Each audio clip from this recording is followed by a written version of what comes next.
আজ আমি খুব সহজ পদ্ধতিতে দারুণ স্বাদের একটি মাছের রেসিপি আপনাদের সাথে শেয়ার করব।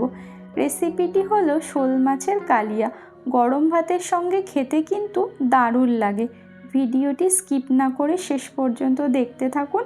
আশা করি আমার আজকের এই রেসিপিটি আপনাদের ভীষণই ভালো লাগবে।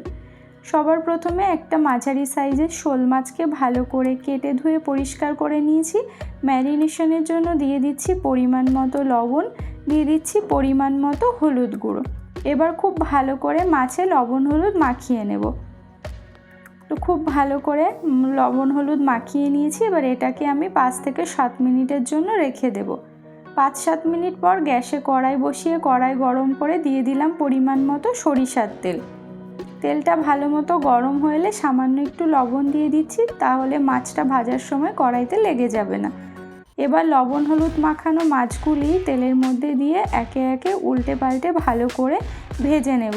তবে যেহেতু এটা জ্যান্ত মাছ, তাই খুব বেশি ভাজার প্রয়োজন নেই, হালকা করে ভেজে নিলেই কিন্তু হয়ে যাবে।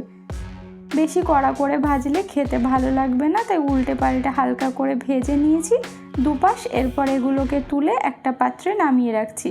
এরপর ওই একই তেলে ফোড়নে দিয়ে দিলাম লবঙ্গ, এলাচ, দারচিনি আর গোটা জিরে।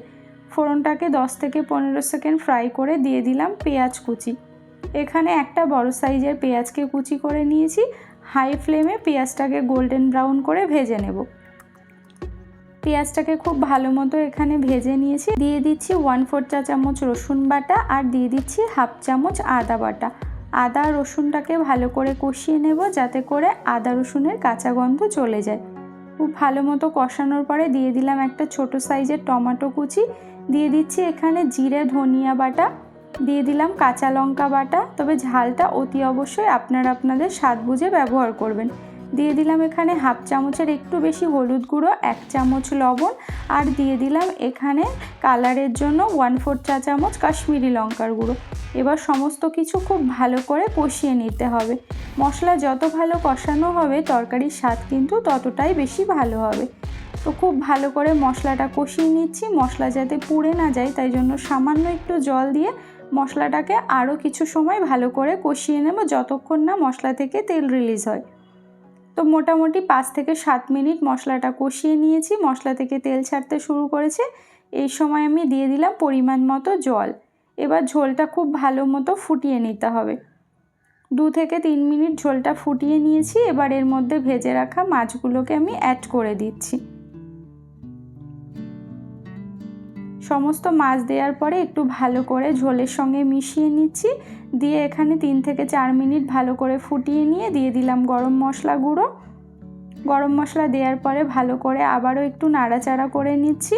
এরপর আরও 2 থেকে 3 মিনিট আমি ভালো করে ফুটিয়ে নিয়েছি। সবশেষে দিয়ে দিচ্ছি কিছুটা ধনিয়া পাতা কুচি, দিয়ে ভালো করে মিশিয়ে এটাকে 1 মিনিট মতো লো ফ্লেমে জাল করে তারপরে গ্যাসের ফ্লেমটা এখানে আমি অফ করে দিয়েছি। তো রান্নাটা আমার কমপ্লিট। এরপর এটাকে একটা প্লেটে আমি সার্ভ করে নিয়েছি।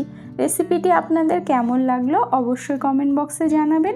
ভালো লাগলে লাইক কমেন্ট শেয়ার করবেন। তো সবাই ভালো থাকবেন, সুস্থ থাকবেন। Thanks for watching.